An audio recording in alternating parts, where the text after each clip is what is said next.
morning to all. On behalf of BBIS, I extend a very warm welcome to all. This is indeed a privileged moment for us to have insight to new education policy, the NEP 20. The NEP 2020 will help students to develop scientific temper from a young age. The NEP aims to make easier to set up new quality of higher educational institute which will be at par with the global standards. A webinar for parents under this series for creating awareness program will be held by Mrs. Mandeep Kaur, Principal BBIS. I welcome all stakeholders and respected Principal Ma'am. Considering every minute, every moment that are precious, let's pay attention and be a part of the eye-opener session. Once again, I welcome the parent and Ma'am Principal. Now over to Ma'am. Greetings of the day and Sat Sri Akal to all of you. Welcome to Budding Brains International School's webinar for parents on National Education Policy 2020. As Mrs. Amandeep Deol have told you and gave a brief description of this webinar, I welcome all the parents of BBIS and other audience also who must be watching this video. So welcome to all.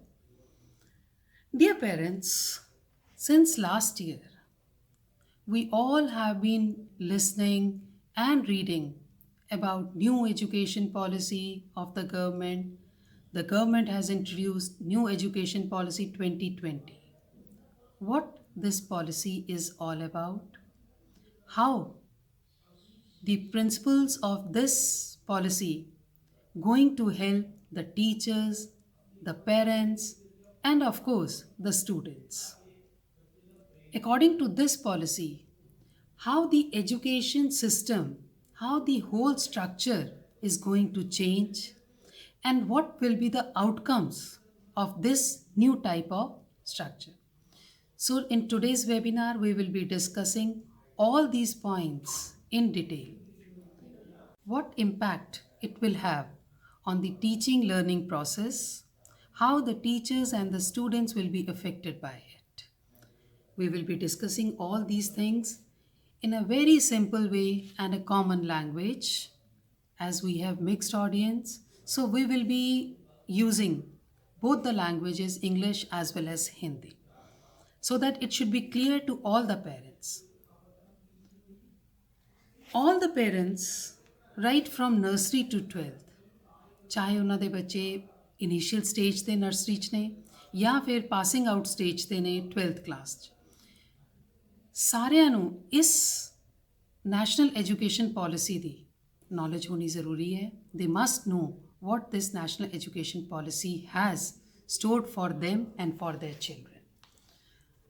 So, national education policy has touched, this new NEP has touched each and every aspect of human development. It has 360-degree approach.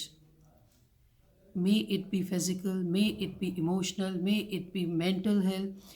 Every aspect of the child has been touched, given due weightage by this national education policy. Now the question is, why this national education policy, new one, was needed? क्या ज़रूरत थी इन सब चीज़ों की? ठीक ठाक चल रहा था सब कुछ. Then what was the need to introduce the new policy? Let me tell you that since ages we have been following the same process, but we do agree, हम सब ये चीज़ को मानते हैं कि there have been lot of changes in the marketing side, in the job seeking approaches, the job opportunities have changed, there are technological developments. अगर इतनी सारी चीज़ें मार्केट में चेंज हैं, ग्लोबल चेंजेस आ रहे हैं, ऑब्वियसली जिन लोगों ने वहाँ पे काम करना है उनके अंदर भी ट्रेनिंग लाने की ज़रूरत है, न्यू चीज़ों को इंट्रोड्यूस, उन्हें सिखाने की ज़रूरत है. This was the need of national education policy, the new one, that was introduced in 2020 कि हम अपने स्टूडेंट्स को इस तरीके से तैयार करें, उनको इस तरह की एजुकेशन दें कि वो इस न्यू सिस्टम में अपने आप को एक ऑकवर्ड फील ना करें. They should be ready as the global citizens. They should not feel awkward in the new situation. Here comes the need of national education policy. The world is undergoing a rapid changes in knowledge landscape. Technological advances हैं, machine learning है, skill education है. There are lot many things which our children need to know. So यहाँ पर national education policy में इन सब चीज़ों को include करके, and this is the first education policy of 21st century. Welcome this education policy and get the maximum out of it. Now we will be discussing what this national education policy is. First of all, we will start with the vision of the policy. Now, what is the vision of this new education policy? I will read it about for you. Develop an education system deeply rooted in Indian ethos, which has the capability to provide high quality education to compete in the global world. Now, if we see the first vision of this national education policy, we will see two main words are there, two key words are there, Indian ethos, and the second is global world. Indian ethos means whenever we educate our children, we should not try to make them westernize. हमारी education system, हमारा way of imparting knowledge, बच्चों को educate करना, बच्चे जो learn करते हैं, that should be deeply rooted in Indian culture. World को जानो, दुनिया घूमो, दुनिया के बारे में पढ़ो, that is not a bad thing. लेकिन उससे पहले each and every child should know Indian history, Indian culture, Indian heritage, कि हमारा past क्या था. Our roots should be deeply in the Indian heritage. और साथ साथ हमने अपने students को global world के लिए तैयार करना है. So competency should be there. Our students studied in the way of Indian culture, India की नॉलेज होते हुए साथ साथ they will be ready, they will be more confident in the global world. उनको एक ग्लोबल सिटीजन के लिए तैयार करना है. Second vision, if we talk about the curriculum and pedagogy must develop a sense of respect towards fundamental duties and the constitution of India and have a deep bond with the country. Now, if you people have seen NCERT books, in the beginning of each book there is a preamble to the Indian Constitution, जो हमारे इस constitution के main principles को clear करती है. that it talks about the justice, equality, fraternity, liberty, and along with that fundamental duties. We all talk about our fundamental rights, कि हमारे ये अधिकार हैं, हमें ये ह्यूमन राइट्स हैं. Particularly the new generation, they talk about the rights which they get as a human rights or the fundamental rights, legal rights. But nobody thinks about the fundamental duties. हमारे rights तब तक हमारे rights हैं जहाँ पर आके दूसरे के rights शुरू नहीं हो जाते. Because everybody has got the right. सो एक हद में रह के हमें अपने राइट्स को इस्तेमाल करना है, बट उसके साथ साथ हमारे अपनी कंट्री के प्रति, हमारी कम्युनिटी के प्रति, हमारे समाज के प्रति, देश के प्रति, इस पूरे वर्ल्ड के प्रति हमारे क्या फंडामेंटल ड्यूटीज़ हैं, हमारे क्या फ़र्ज़ बनते हैं. They are also very very important. And अगर हमें ये चीज़ पता होगी, हमारे मन में अपनी कंट्री के लिए एक पेट्रियाटिज्म की फीलिंग, एक रिस्पेक्ट होगी, then we will be able to understand the principles of the constitution of India. And this is must for each student, for each parents, as a school, As a teachers, we will be imparting this knowledge, we will be instilling all these principles in the students. But as a parents, it is your duty to maintain that knowledge. Now coming to the third vision is develop a sense of pride and respect for the country and be responsible for human rights, sustainable development, global well-being, thereby reflecting a truly global citizens. Unless and until we know the past of our country, the achievements of our country, कि एक time था क्यों हमारी country को सोने की चिड़िया कहा जाता था, what were the achievements, why India had a respectable place, number one place in the whole world, why every colonial country was behind India to make it a colony, ऐसी क्या चीज़ें थी. If we get the knowledge of that, definitely it creates the sense of pride among the students, and they will be proud of their past, they will be proud of their ancestors. और sustainable development का concept होना ज़रूरी है कि my development should not have any adverse effect on anybody and particularly on the environment. We should enjoy our present, but keeping in mind that enough has been saved for the future. That is sustainable development. कि हमने बच्चों को इस तरीके से तैयार करना है कि जिस तरीके से हमारे पूर्वजों ने हमें ये अर्थ सौंपा है, ये रिसोर्सेज सौंपे हैं. It is our fundamental duty to hand over these resources to the coming generation. This type of development in any field will be termed as sustainable development. So कुछ चीज़ें जो कि ये नेशनल एजुकेशन पॉलिसी क्रिएट करना चाहती है, that is first of all our education should be deep rooted in the Indian culture and Indian heritage. We should prepare our students as the global citizen. Student must know and respect their fundamental duties. They must create a sense of respect for the Constitution of India. Along with that, sustainable development is important. And the other thing, we should know about the human rights. If number A is my right, that will be the right of the other person also. ये rights सिर्फ कुछ लोगों को नहीं दिए गए. Everybody has the right to enjoy those rights. So, इन सब चीज़ों को हमने अपने एजुकेशन सिस्टम में इस तरह से इनकलकेट करना है कि स्कूल के अंदर भी और घर में जब पेरेंट्स अपने बच्चों को पढ़ा रहे हैं तो they should value all these things. इन चीज़ों को हमने एक बेसिक प्रिंसिपल, की प्रिंसिपल अपने एजुकेशन सिस्टम का, अपने करिकुलम का, अपने सिलेबस का बनाना है. This is what the vision of the NEP 2020 says. This is what the vision of NEP 2020 is. Now, don't you think जिसका पॉलिसी का विजन ही इतना सुंदर हो, that is the holistic development of a child, definitely it's going to do miracles. Best out of child निकलेगा.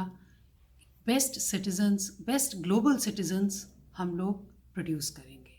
But the condition is that parents as well as teachers at school, they should work together, they should join hands together. Now let's move towards the key principles of national education policy.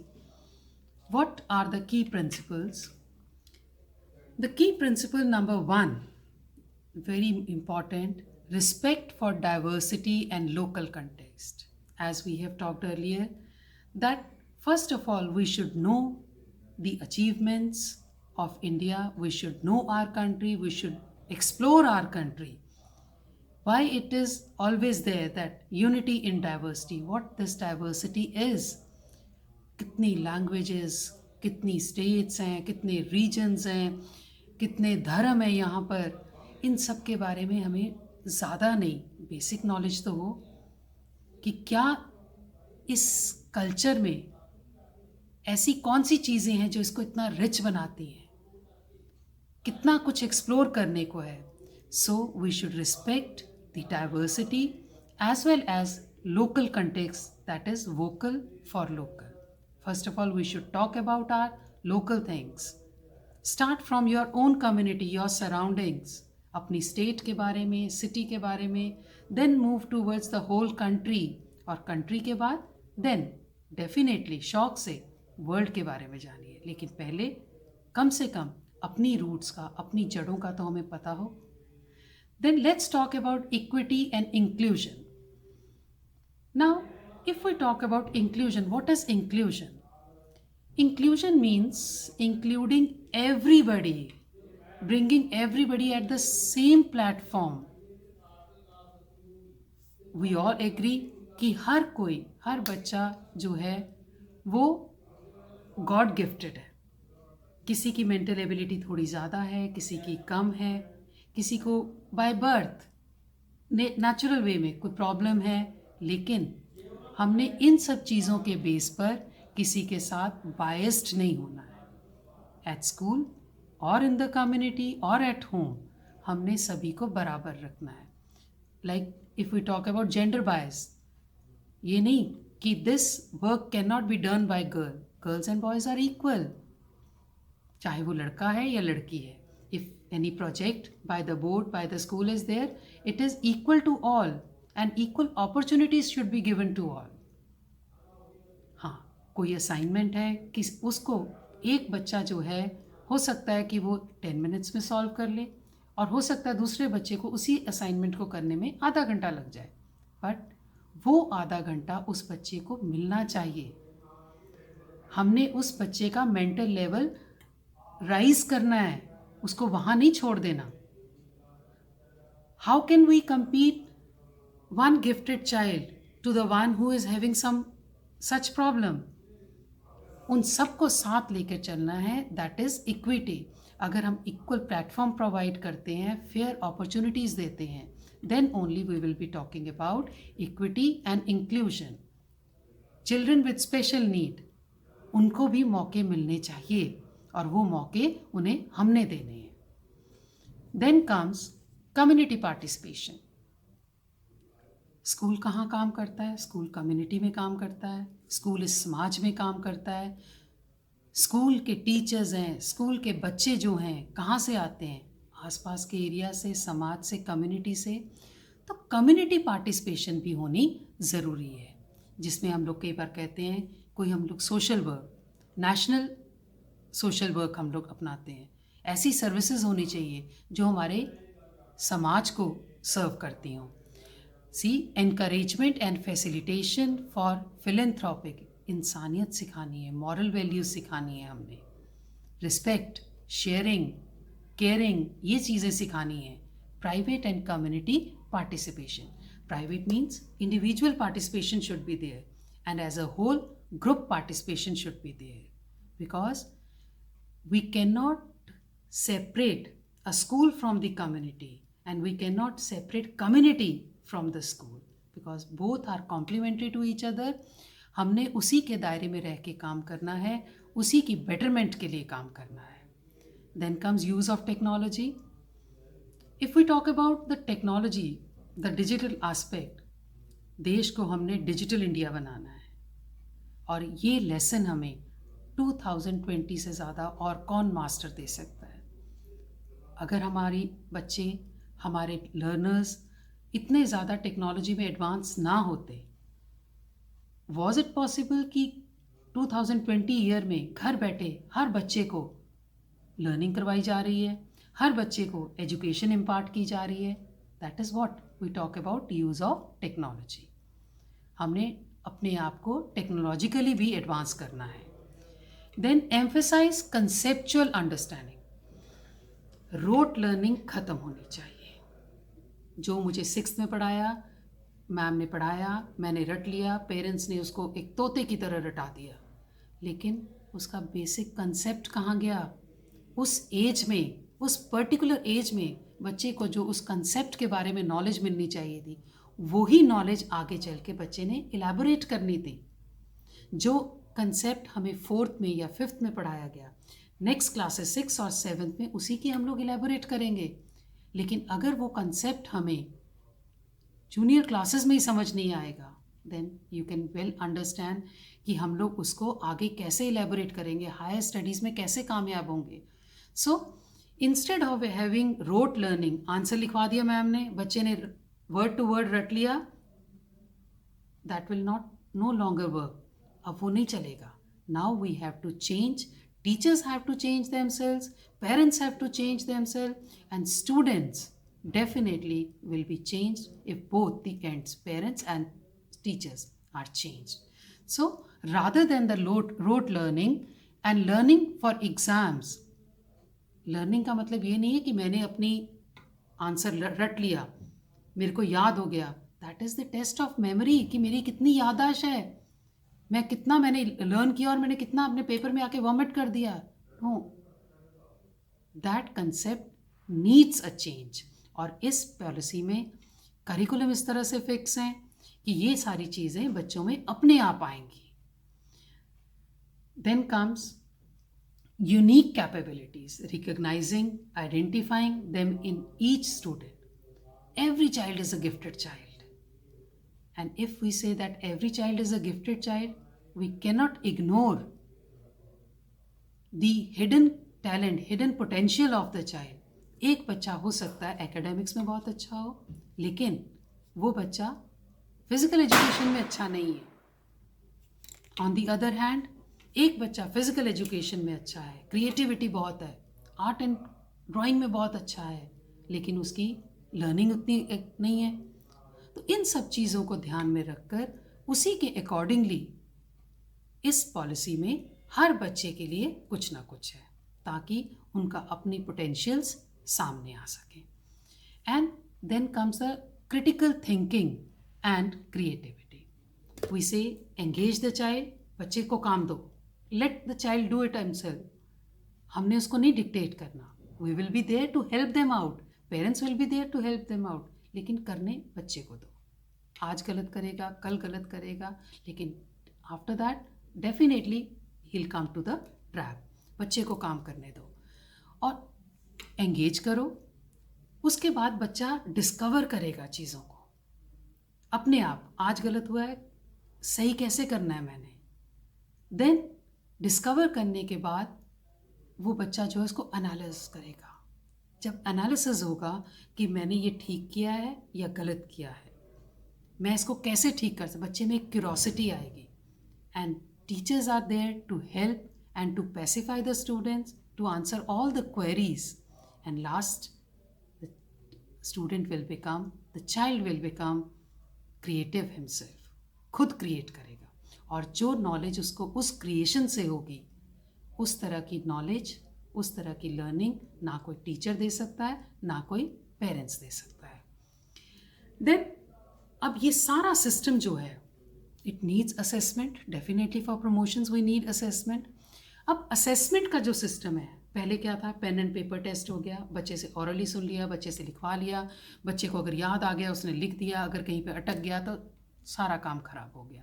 चाहे बच्चे को knowledge हो, लेकिन we all depended upon the pen and paper test. जो बच्चे ने उसमें किया है, हमने उसके अकॉर्डिंगली मार्क्स दे दिए. We are least bother. नहीं, बच्चे को आता होगा, हो सकता है कि किसी भी रीज़न से वो बच्चा उस टाइम वो हमें नहीं बता सका. Now this assessment system needs to be change. इसको भी रिव्यू किया गया पॉलिसी में. This is called continuous review. सारा साल हम बच्चे को रिव्यू करते हैं, असेस करते हैं. और ये असेसमेंट सिर्फ एकेडमिक नहीं है, इसके लिए अलग अलग हम लोग प्रोजेक्ट वर्क्स करवाते हैं. Sometimes speeches are there, quiz is there. बच्चे की स्पॉन्टेनिटी को हम लोग चेक करते हैं, बच्चे की मॉरल वैल्यूज़, उसमें शेयरिंग एंड केयरिंग कितनी है, उसके हम लोग सारे कॉम्प्रिहेंसिव रिपोर्ट तैयार करते हैं कि बच्चे ने एक ऐसा इंसिडेंट किया, एक ऐसी एग्जाम्पल दी जो ये शो करता है कि बच्चे में ये क्वालिटीज़ हैं, बच्चे की मॉरल वैल्यूज़ हैं, रिस्पेक्ट है, शेयरिंग है, केयरिंग है, ऑनेस्टी है, ये सारी चीज़ें.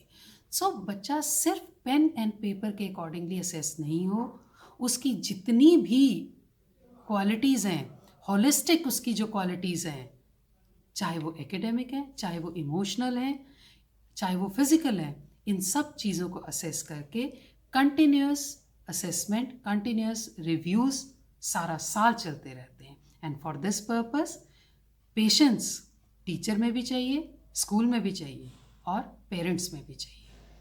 पेरेंट्स कई बार दुखी हो जाते हैं कि बार बार हमें असेसमेंट हो रही है, बार बार बच्चों के लिए प्रोजेक्ट वर्क दे रहे हैं, उनको ये असाइनमेंट दे दिया, उनको ये काम दे दिया, but these all are needed. करने दो बच्चों को, करने दो उनको, and you will find a sea change in your children.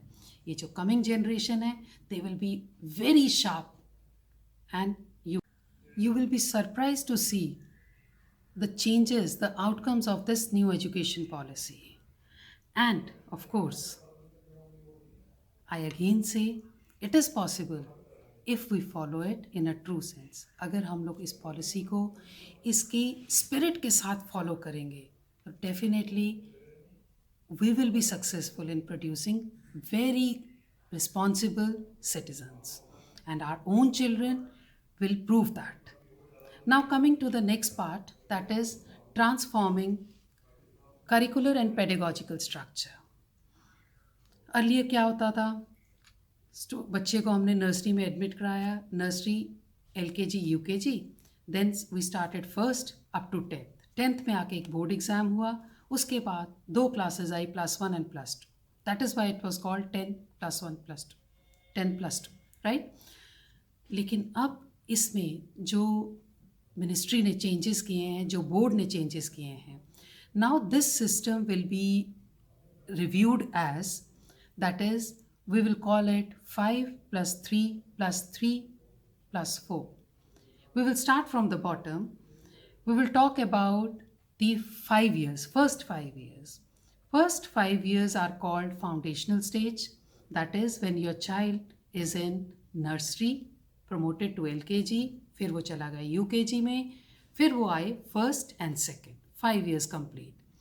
Nursery से लेकर UKG के बाद 3 महीने का बच्चों के लिए एक ब्रिज कोर्स डिज़ाइन किया गया, और ये कोर्स करने के बाद 3 महीने बाद the child will be eligible for first and second. Then comes the next stage, that is 3 years. It is called preparatory stage. Obviously 3rd standard, 4th and 5th. After that we go to the middle stage, 6th class, 7th and 8th. Then comes the 4-year secondary stage, that is 9th, 10th, +1, +2, the most important years. That is why it is called 5+3+3+4. Now let me tell you one thing. अब इस education policy के accordingly पहले क्या था, सिर्फ board का exam 10th और +2 में, otherwise all school use to conduct the examinations in their school only.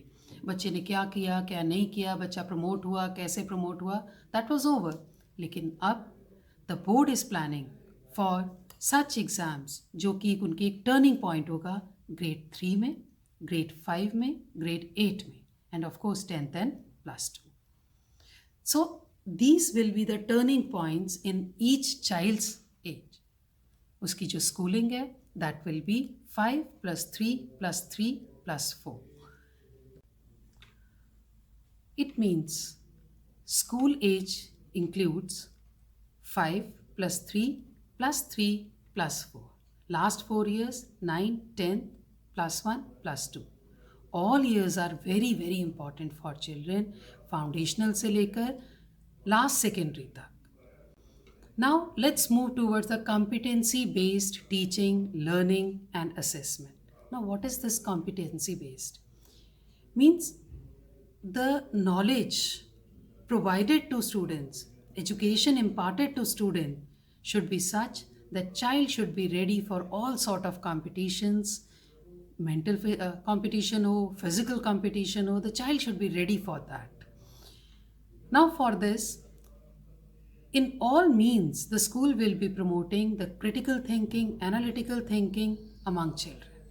They should be able to analyze the thing, they should be able to create their own things. This way creativity जो उनकी है उसको promotion मिलेगी. Now next is shifting from traditional assessment to the competency based. कि अब जो teachers ने assessment करनी है, पहले क्या होता था जी, एग्ज़ाम ले लो, पीरियोडिक टेस्ट हो गया, हाफ ईयरली हो गया, पीरियोडिक 2 हो गया, फाइनल एग्ज़ाम्स हो गए, पेन एंड पेपर टेस्ट है, 20 मार्क्स उसके असेसमेंट के हैं, दैट्स इट। नो, अब जो असेसमेंट के टूल्स हैं उनमें भी इनोवेशन लानी ज़रूरी है कि हमने बच्चे को असेस कैसे करना है। Of course pen and paper test is there, that is very important, but along with that बच्चे की स्पीकिंग स्किल्स भी हमने चेक करनी है, बच्चे की लिसनिंग कैपेबिलिटीज़ भी हमने चेक करनी है, बच्चे के राइटिंग स्किल के साथ साथ so many other things are to be assessed. Next is track students comprehensively and frequently. For the whole year, we will be assessing the students, we will be observing them, and that's the way to track the students. If anywhere they go wrong, they will be pointed out at that place only. For that, teachers को भी अपने tools design करने होंगे कि किस तरीके से कौन सी एक्टिविटीज़ करवानी है, कौन सी एक्टिविटीज़ में बच्चे की पोटेंशियल्स, बच्चों के हिडन टैलेंट ज़्यादा सामने आते हैं. सो teachers will also be on toes. So through out the year teachers will also be busy, they will be on toes. कोई नई एक्टिविटी है, किस तरीके से ज़्यादा बच्चों में हमने क्रिएटिविटी बनानी है, किस तरह से हम लोग इनके करिकुलम को, किस तरह से इनकी एक्टिविटीज़ को डिज़ाइन कर सकते हैं. This all will be done by the teachers. All you need to do is कि पेरेंट्स का इसके साथ हमें जॉइन हैंड करना बहुत ज़रूरी है. पेरेंट्स की सपोर्ट बहुत ज़रूरी है. Now if we talk about the highlights of pedagogical structure, NEP का पेडागोजिकल स्ट्रक्चर क्या है? We have talked about it. Competency based learning होनी चाहिए. Then this is a new thing, integration of subject, कि हर सब्जेक्ट आपस में एक दूसरे से जुड़ा हुआ है, they complement each other. If we study in detail, how can we separate geography from science? How can we separate physics from maths? So it is interdisciplinary approach कि हर सब्जेक्ट को एक दूसरे के साथ जोड़कर हमने चलना है. उसके बाद है that is scientific temper, logical thinking, reasoning thinking develop करनी है. Next is no silos. No silos means there should be no compartmentalisation. If earlier क्या था, if the child is opting for non medical, the child has to go for physics, chemistry and maths, and if the child is opting for medical, he can not take the other subjects. Physics नहीं ले सकता. लेकिन अब board ने ये सब चीज़ें जो हैं, ये सिलॉज जो हैं, ये ख़त्म कर दिए हैं. If the child is doing physics and he wants to study economics, he can opt for that. अब सब्जेक्ट वाइज है, कोई स्ट्रीम वाइज नहीं है. It is open for all. The child can opt any subject. Next is digital literacy, that we have already talked about.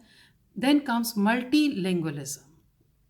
सिर्फ एक teacher आता है, 40 minutes English में लेक्चर देके चला गया, बच्चे को समझ आया नहीं आया. 40 की क्लास में 10 बच्चों को समझ आया, बाकियों को नहीं समझ आया.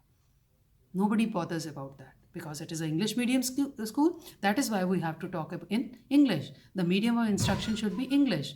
But now the board says, the board instructs that the language used by the teachers, by the mentors, should be multilingual. If the child don't understand English, if the child don't understand the Hindi language, you can opt for your mother tongue also. और इसके साथ साथ एक और मकसद board का क्या है कि एक कंट्री में जहाँ पे 1600 से भी ज़्यादा लैंग्वेजेस बोली जाती हैं, 1600 से भी ज़्यादा डायलेक्ट्स हैं, 21 हमारी ऑफिशियल लैंग्वेजेस हैं, रिकॉग्नाइज्ड लैंग्वेजेस हैं, तो वहाँ पे हमें अपनी मदर टंग, अपनी ऑफिशियल लैंग्वेज हिंदी के अलावा भी दूसरी लैंग्वेज की नॉलेज होनी चाहिए. हम ये नहीं कहते कि बहुत ज़्यादा डेप्थ में, बहुत ज़्यादा डिटेल में नॉलेज होनी चाहिए, लेकिन बेसिक्स में ज़रूर होनी चाहिए. सो दैट अगर हम लोग किसी भी और स्टेट को विज़िट करते हैं, we should not found ourselves as illiterate person. Sign boards पे क्या लिखा है हमें नहीं मालूम, because mother tongue is use. So at least इतनी लैंग्वेजेस हर किसी को नॉलेज होनी चाहिए.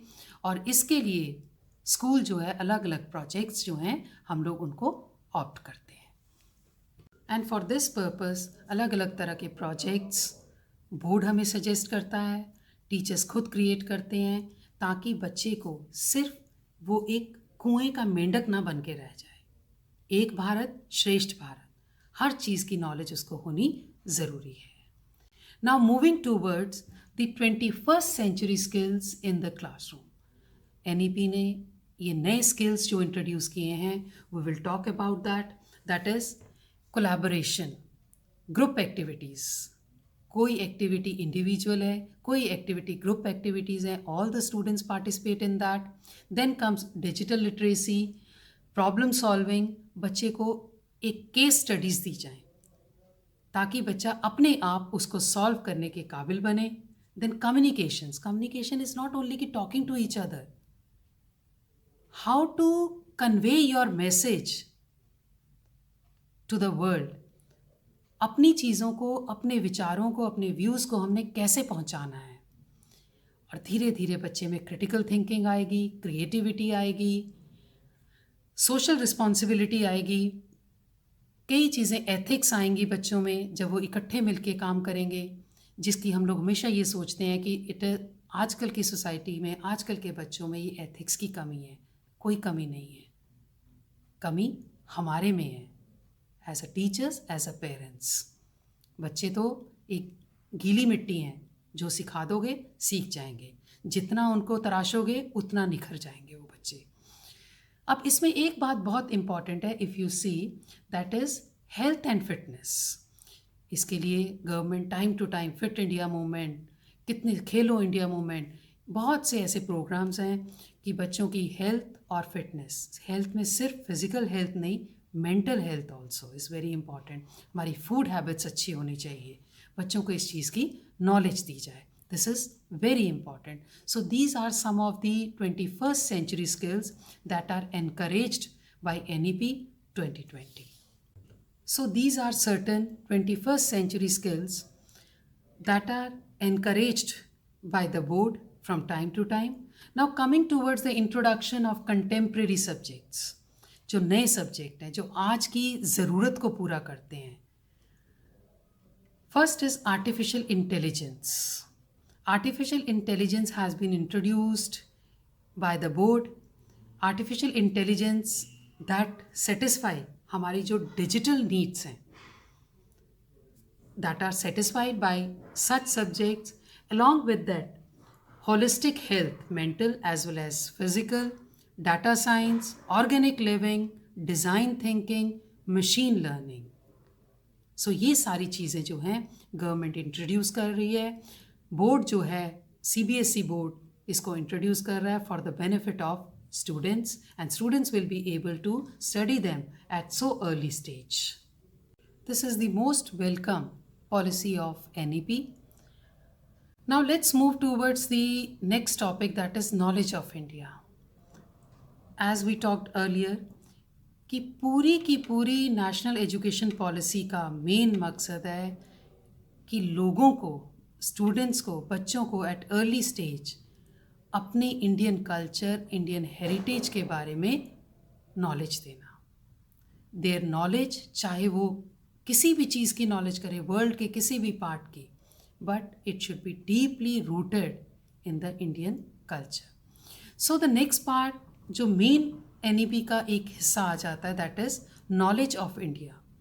हमारा करिकुलम कुछ भी हो, हम लोग कोई भी सब्जेक्ट पढ़ाएं, उसमें बच्चे को एक ऐसा पार्ट ज़रूर होना चाहिए जो कि इंडिया के साथ इंटीग्रेटेड हो, इंडिया की अचीवमेंट उस पर्टिकुलर फील्ड में, इंडिया की क्या कॉन्ट्रीब्यूशंस हैं, ये सारी चीज़ों की नॉलेज भी बच्चे को होनी चाहिए।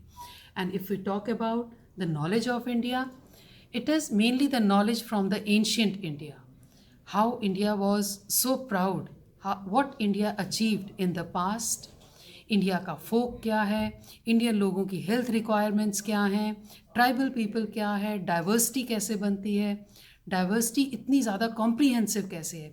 All these are going to be a part of the curriculum from the next years, and NEP has designed the curriculum in such a way that knowledge of India should be imparted to them. Then comes the part multilingual aspect. We should not stick to one language, English, or our official language, Hindi. But the knowledge imparted to students should be multilingual. India की इतनी सारे regions में इतने सारे dialects हैं, इतनी सारी भाषाएं बोली जाती हैं, उन भाषाओं की नॉलेज बच्चे को इनिशियल स्टेज में स्कूल्स में देनी ज़रूरी है. Multilingualism should be promoted at school level. Multilingualism should be promoted at school level. अब होता क्या है कि कई बार किसी बच्चे की जो मदर टंग है, जो उसकी अपनी लोकल लैंग्वेज है, वो language medium of instruction school में नहीं है. एज अ रिज़ल्ट बच्चे ड्रॉप आउट कर जाते हैं और इलिटरेसी रेट बढ़ता जाता है. अब सरकार कहती है कि भी क्लास 5 तक जहाँ तक हो सके बच्चे को इंस्ट्रक्शंस जो हैं वो मदर टंग में दी जाएं. Medium of instruction up to primary level could be the mother tongue also, the local language also. And languages of India के ऊपर प्रोजेक्ट्स कराए जाएं ताकि बच्चों को सिर्फ ये 3 लैंग्वेजेस के अलावा, that is English, official language Hindi, plus उनकी जो मदर टंग है उनके अलावा भी उनको लैंग्वेजेस की नॉलेज हो. Now next is transforming assessment for student development. Assessment जो है वो भी तरीके चेंज करने पड़ेंगे. पढ़ने का तरीका चेंज हो गया तो असेसमेंट का तरीका भी चेंज होना ज़रूरी है. एम ऑफ असेसमेंट क्या होना चाहिए कि बच्चे का शिफ्ट रोट लर्निंग से कॉम्पिटेंसी असेसमेंट होनी चाहिए. हमने अपने एग्ज़ाम्स में, अपने टेस्ट में, किसी भी तरह का टेस्ट, ओरल और रिटन, हमने ये असेस नहीं करना कि बच्चे ने कितना रट लिया, उसकी याददाश्त कितनी है. हमें ये देखना है कि बच्चे को आता कितना है, बच्चे की लर्निंग कितनी है. That is it will promote learning and development of students. Then comes, इसमें हमने कई ऐसे क्वेश्चंस ऐड करने हैं, कई ऐसे सिस्टम्स ऐड करने हैं हमने, जिसे हम लोग हॉट्स कहते हैं, हाई ऑर्डर थिंकिंग स्किल्स. बच्चे की लाइफ एप्लीकेशन कैसी है किसी भी कंसेप्ट की, जो बच्चे ने क्लास में सीखा उसकी लाइफ में एप्लीकेशन कितनी है, कितनी हमें ज़रूरत है. अगर हम ये चीज़ें रिलेट करेंगे, डेफिनेटली बच्चा जो है उन चीज़ों को कभी भी नहीं भूलेगा. असेसमेंट ऑफ लर्निंग जो है वो इस तरह की होनी चाहिए कि बच्चे की लर्निंग पावर को बढ़ाए, बच्चे की थिंकिंग स्किल्स को बढ़ाए, बच्चे को एनालिटिकल बनाए, क्रिटिकल बनाए.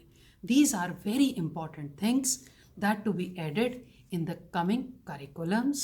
So these are very important things that to be added in the coming curriculums, and school definitely will be doing that. Now on school's part, it is redesigning report cards.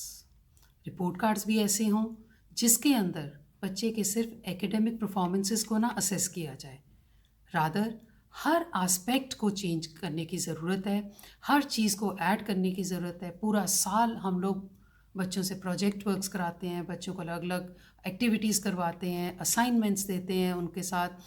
कोई group activity है, कोई उनकी individual activities हैं. इन सब को assess करना और इसकी रिपोर्ट पेरेंट्स तक पहुंचाना, that is also a secret duty of the school. अब रिपोर्ट कार्ड जो हैं that is 360 degree holistic report cards होंगे. Results of the school examination will be there. Along with that, progress in project based and inquiry based learning. बच्चे ने किस activity में participate किया, कैसा परफॉर्म किया और उसमें क्या क्या चेंजेस की ज़रूरत है. फिर बच्चे ने कौन सी ग्रुप एक्टिविटी की, ग्रुप एक्टिविटी में बच्चे की क्या कंट्रीब्यूशन थी. So the progress of child in cognitive, affective and psychomotor domains all will be assessed and marked in the report cards. Questionnaire होगा, टीचर की असेसमेंट जो है, finally teacher will be assisting that. After this report cards के बाद है that is what does NEP aim to support and nurture teachers. अब teachers के लिए ये NEP क्या लेकर आया है, that is preparation of a teacher before joining the school. like B.Ed courses we have, other professional courses are there. Teachers की recruitment में बोर्ड हेल्प करता है. इन द क्लासरूम किस तरह के मेथड अपनाने हैं, कौन कौन से लर्निंग टेक्निक्स हैं हमारी, कौन कौन सी टीचिंग टेक्निक्स हैं, all these are guided by the board. और हमारी प्रोफेशनल डेवलपमेंट के लिए, टीचर्स की, प्रिंसिपल्स की प्रोफेशनल डेवलपमेंट के लिए time to time board has been organizing so many trainings. Earlier it was 35 hours, I beg your pardon, 35 hours a year were necessary for a teacher, but now it has increased to 50 hours a year.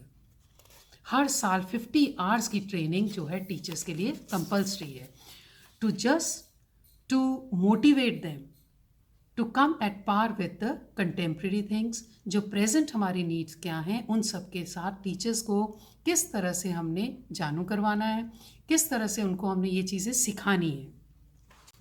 Then there is continuous professional development, CPD, and improving the standards.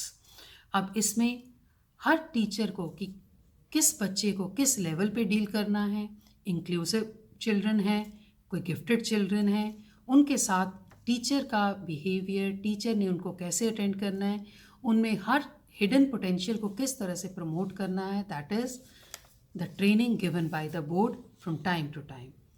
उसी तरह students के लिए अलग अलग enrichment activities की list है.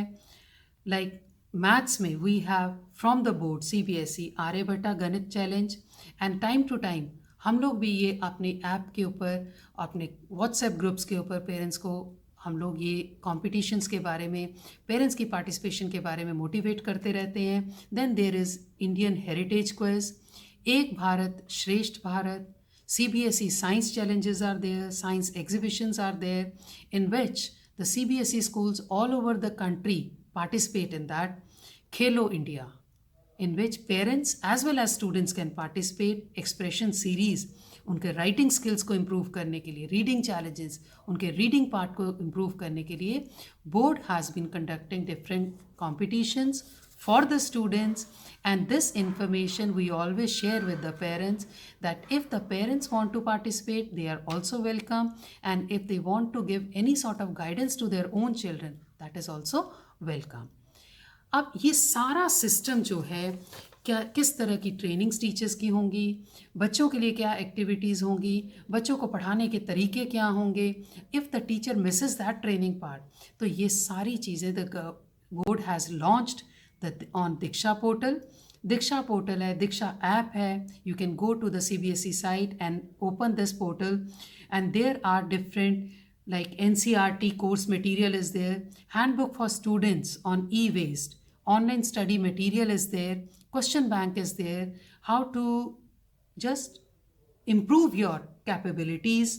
Then PISA course material is there, competitive exam readiness is there, assessment and quizzes are there, and we also follow these portals, the instructions given by the board, and hope this webinar has proved worth of it, और आप लोगों को इस NEP का एक overview ज़रूर मिला होगा. And if you people have any query regarding that, you can post them, your questions. Definitely we will be answering them. Thank you so much. This was about the new education policy 2020. Thank you so much. This was all about NEP 2020. I hope parents, we are able to solve your queries, satisfy your queries about NEP. And then again, if you have any questions, any query regarding that, most welcome. We have a site for that. You can write to us and we will be more than happy to answer your queries. Thank you so much. Thank you for your precious time.